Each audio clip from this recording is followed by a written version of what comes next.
Student, in this video we are taking water. Now water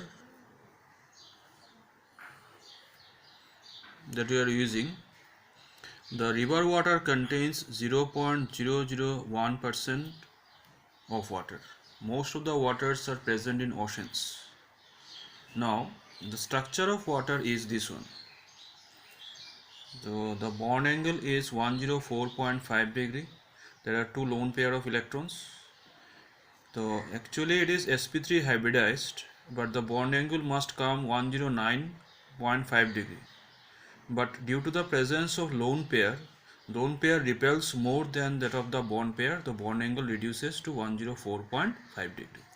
Now water, the electronegativity of hydrogen is 2.1, electronegativity of oxygen is 3.5, electronegativity of hydrogen 2.1. So bond pairs are shift towards the oxygen. So we are showing the dipole moment towards oxygen, dipole moment towards net dipole moment is this one. So dipole moment of water is very high, it is 1.84 dBi. Now structure of water and ice, how the water is packed and ice. The structure of water is this one. Water is tetrahedrally linked with that hydrogen bond length is 177 picometer and this is covalent bond is 95.7 picometer. So hydrogen bond is little more compared to the covalent bond. Now tetrahedrally water is linked in this fashion, but when the water forms the ice, they will take that cubical structure. Now due to the formation of this type of 1, 2, 3, 4, 5, 6, 7, 8 member rings, there is lots of space between those hydrogen bonds. So that makes there is vacant spaces in this ice molecule, which makes ice lighter than that of the water. That is why ice is floats on the water. Now point is that, student, the density, about the density of water at 273 degrees centigrade onwards, when you heat the water, there is lots of hydrogen bonds between them are broken, because on heating the hydrogen bonds are breakdown, and the density is increases maximum up to 277 Kelvin. So density maximum at 277 Kelvin or 4 degrees centigrade. After that, when you heat that one, density again decreases. The water attains maximum density at 4 degree centigrade or 277 Kelvin. Now about physical properties of water.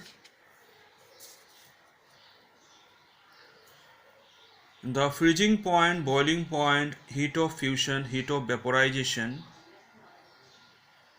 of the freezing point, boiling point, heat of fusion, heat of vaporization of water is more than the other elements of group 16. Why it is more?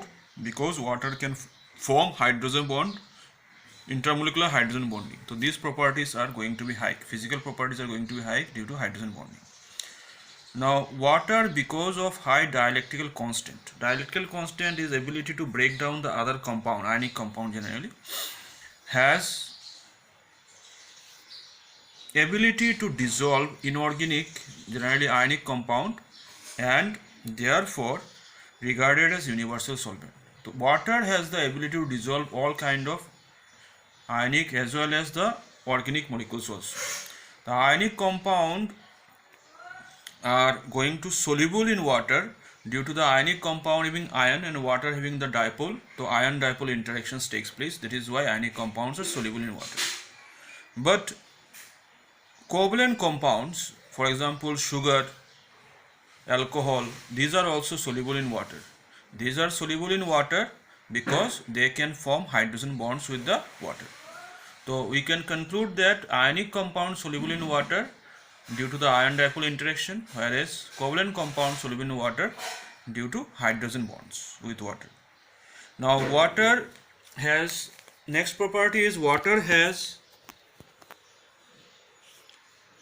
higher specific heat, thermal conductivity, surface tension, and than most other liquids. These properties of water allows water to play vital role in atmosphere. For example, high heat of vaporization and high heat capacity of water are responsible for moderation of climate and body temperature of living organisms. So these things also you have to remember. Now, in regarding chemical properties, the water can act as acid base characters or amphoteric nature. Water as an acid react with a base. If the base is stronger than water, then it acts as acid. Then it is forming NH4 positive, OH negative. Then water acts as base, reacted with acid. The water can react as acid as well as base. That is why water is called amphoteric in nature. In general, water acts as acid for base stronger than it and acts as base for the acid stronger than it.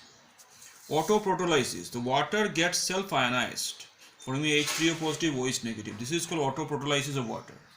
So out of 10 to the power 7 molecules, it is found that one molecule is going to be get ionized. So this kind of ionization, otherwise all the ions are there in water. In the redox reaction of water acts as an oxidizing agent. Now it gives oxygen to the carbon, acts as an oxidizing agent. Now in water acts as reducing agent. In photosynthesis, water gives hydrogen to that carbon. So this is become water acts as reducing agent. Itself oxidized to oxygen.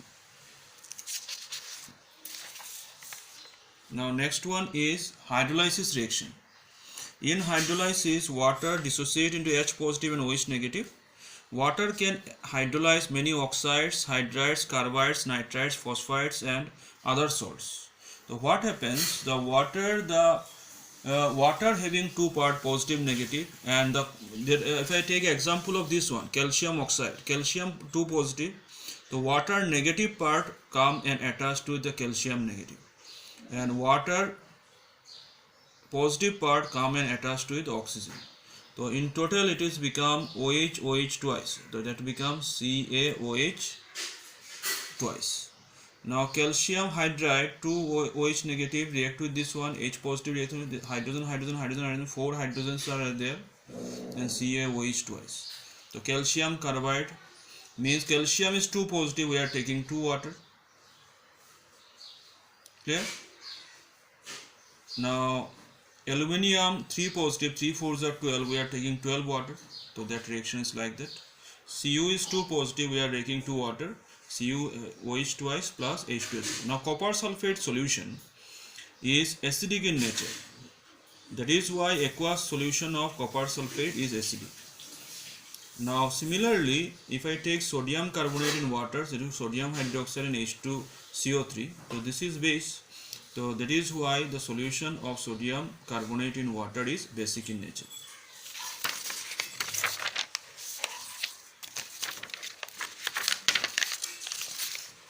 Next, we are taking hydrate formation. Many ionic compound contains one or more molecules of water crystallization and are called hydrates.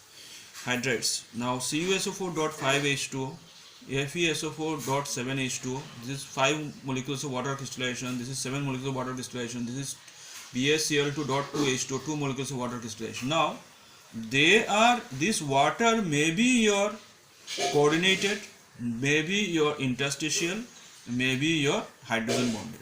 So we are taking first one is coordinated water. In these hydrides, the water molecules is coordinated with central atom. So NiH2O 6 times, NO3 negative. Or you can take this one, CrH2O 6 times, 3Cl negative. If I draw the structure of this one, this is Cr, H2O, H2O, H2O, H2O, H2O, H2O. This is the H2O, this is H2O, this is H2O, this is H2O, this is H2O, this is H2O. So 6 molecules are forming coordinate bond. Coordinate bond is a type of bond where both the electrons comes from a single atom. So that become tripositive, that one balanced by 3 Cl negative. Now another one is your hydrogen bonded water. Now if I take example of CuSO4, four molecules of water are coordinated. One water is hydrogen bonded with this one, oxygen with oxygen, they are forming with hydrogen, they are forming hydrogen bond. These two hydrogen forming again hydrogen bond with the oxygen. So this is hydrogen bonded water. Another one, interstitial, means BaCl2 dot to water. If the interstitial hydride, if this is the lattice of BaCl2, water molecules gets inside. So this is what is called interstitial water. Thank you, student.